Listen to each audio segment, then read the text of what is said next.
In the mid-1990s, a group of tourists riding horses on the outskirts of Giza took a wrong turn and stumbled onto something nobody was looking for. Not a hidden chamber inside the pyramids themselves, but a cemetery, a burial ground for ordinary people, sitting quietly in the shadow of the most famous monuments on Earth, completely unexcavated, completely unknown to the archaeological record. What Egyptologists Zahi Hawass and Mark Lehner found when they began systematically excavating that site over the following years turned out to be one of the most genuinely significant discoveries in the entire modern history of Giza research. And it had nothing to do with secret machines, hidden shafts, or lost civilizations. It was a cemetery for the actual human beings who built the pyramids, and what forensic analysis of their skeletons eventually revealed is considerably more disturbing and considerably more real than anything a fabricated AI headline has claimed to uncover in the years since. This is the honest version of what large-scale data analysis, much of it now genuinely AI-assisted,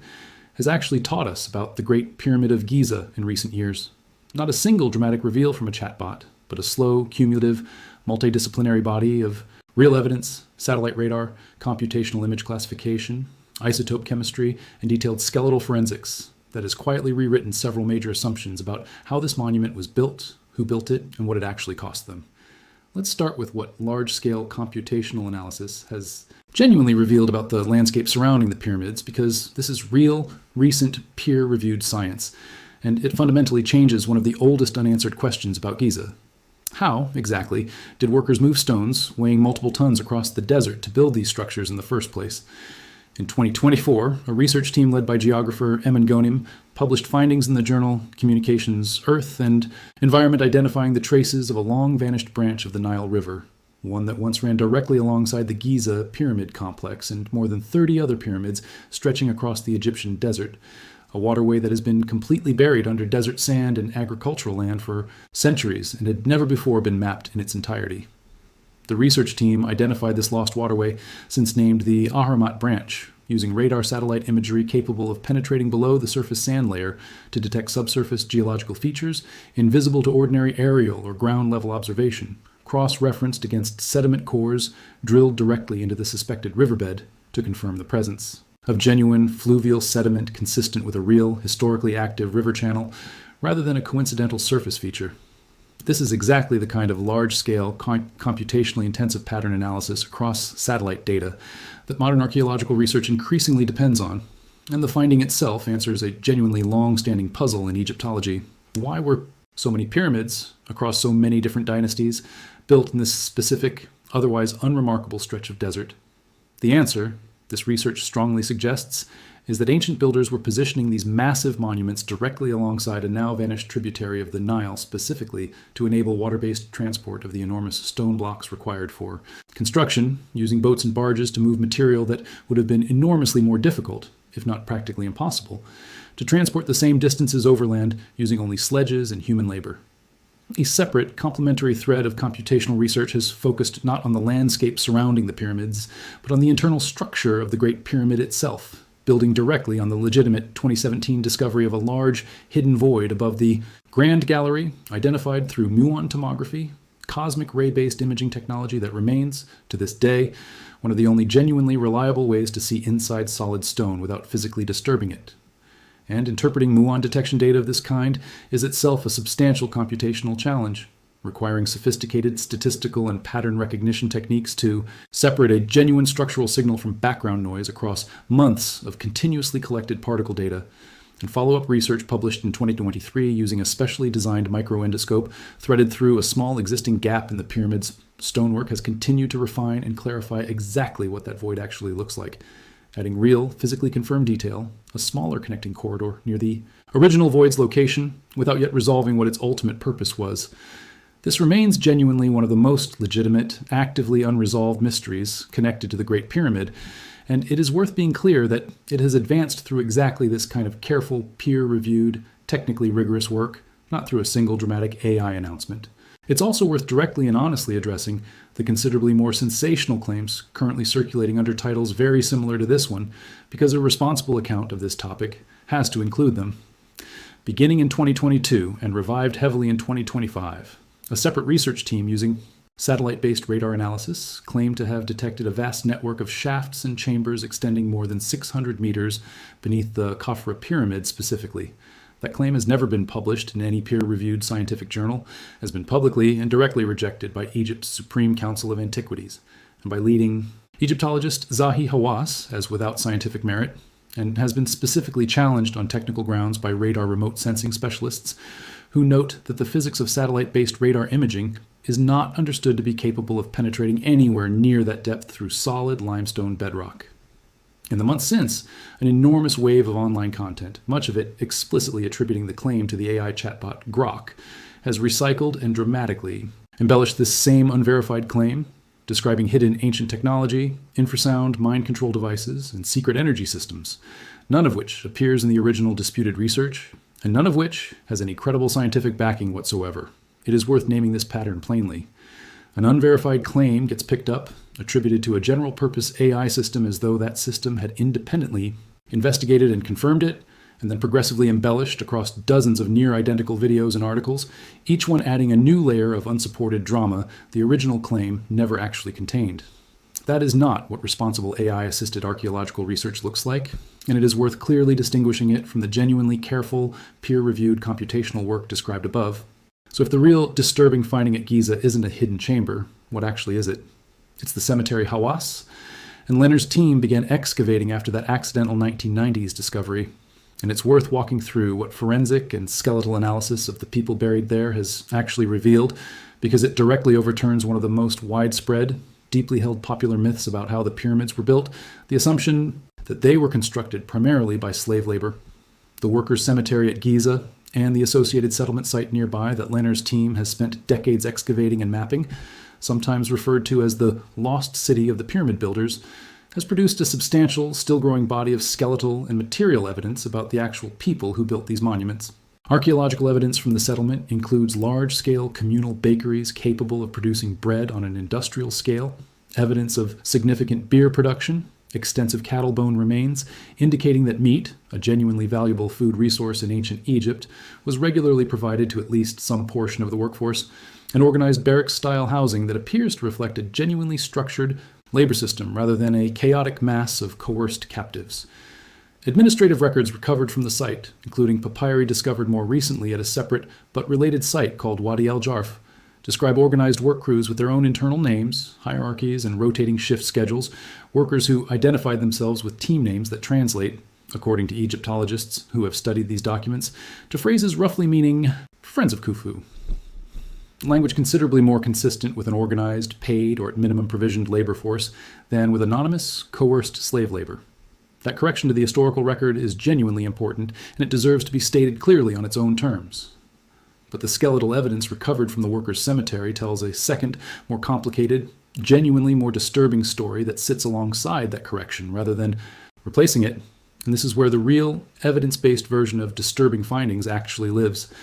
Forensic and paleopathological analysis of the skeletal remains recovered from this cemetery, conducted over multiple excavation seasons, and published in academic Egyptological and bioarchaeological literature, has documented widespread, severe physical evidence of the genuinely brutal toll this labor took on the human bodies performing it. Researchers have identified skeletons showing significant, in some cases severe, degenerative changes to the spine and major joints, consistent with years of sustained, repetitive heavy lifting and physical strain, exactly the kind of skeletal wear pattern modern bioarchaeologists associate with populations engaged in. Intense, sustained manual labor over the course of their working lives. A meaningful number of individuals show evidence of healed traumatic injuries, fractures to limbs that appear to have been properly set and allowed to heal. Evidence interpreted by researchers is indicating the presence of at least some organized medical care available to at least a portion of this workforce. A genuinely significant and humanizing detail. Workers injured badly enough to potentially end their working capacity were apparently not simply discarded, but treated and given the opportunity to recover. At the same time, skeletal evidence also documents cases of severe disabling trauma. An analysis of the general age distribution and overall skeletal health of the population buried at the site paints a picture of a workforce that endured genuinely hard, physically punishing conditions across years, likely decades, of sustained construction activity, a population whose bodies bear the same kind of visible, permanent physical cost that bioarchaeologists have documented among heavy labor populations across many other periods and places in human history, ancient and modern alike. This is the actual disturbing finding here, stated plainly and without exaggeration.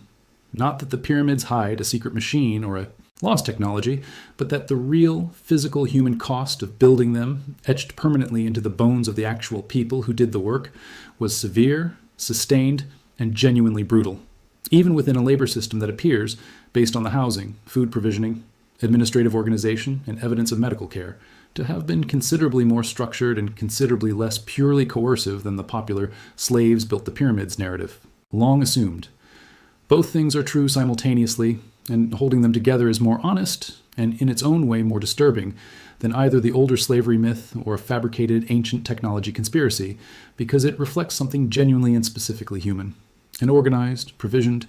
administratively sophisticated ancient labor force that was, nonetheless, subjected to years of physically devastating manual work, a combination well documented in the archaeological and skeletal record of large-scale monumental construction projects across numerous other ancient civilizations as well, not a uniquely difficult, sobering truth about what building something on this scale, in this era, actually demanded of the human bodies that made it possible. It's worth pausing here on how researchers have actually used computational and statistical methods, real AI-adjacent techniques, to strengthen and scale up exactly this kind of bioarchaeological analysis in recent years, because this is where legitimate current research genuinely does involve AI and machine learning, just in a considerably less dramatic form than a headline about secret pyramid machines would suggest. Modern paleopathology increasingly relies on machine learning classification models to help researchers process and categorize large volumes of skeletal data more consistently and efficiently than manual analysis alone allows, identifying patterns of degenerative joint disease, estimating age at death from subtle skeletal markers, and cross-referencing injury patterns across large populations to identify statistically meaningful trends that might be difficult for a single researcher to spot working through hundreds of individual skeletal reports by eye. Stable isotope analysis, a separate but related and increasingly computationally intensive technique that examines the chemical signatures preserved in bone and tooth enamel to reconstruct an individual's likely diet and geographic origin during childhood, has also been applied to remains from sites connected to Pyramid-era labor forces, helping researchers build an increasingly detailed, statistically grounded picture of where these workers actually came from, evidence broadly consistent with a workforce drawn from communities across Egypt, rotating through structured labor obligations rather than a population of foreign captives, a picture very different from the Hollywood version of pyramid construction, and one built through exactly the kind of careful, cumulative, technically rigorous analysis that legitimate archaeological science actually requires. It is worth being honest, too, about what remains genuinely uncertain in this picture, because a responsible account of this evidence should not overstate its own certainty, any more than it should overstate a fabricated one. The precise nature of ancient Egyptian labor obligation during this period, whether it more closely resembled a formal corvée labor system, a form of organized conscripted service owed to the state, generally for a fixed rotating period rather than permanent bondage or some other arrangement entirely, remains an area of genuine ongoing scholarly discussion, and the archaeological and skeletal evidence, while considerably more detailed than it was even 20 years ago, cannot yet fully resolve every open question about exactly how coercive, voluntary, or somewhere meaningfully in between this labor system actually was for the specific individuals involved.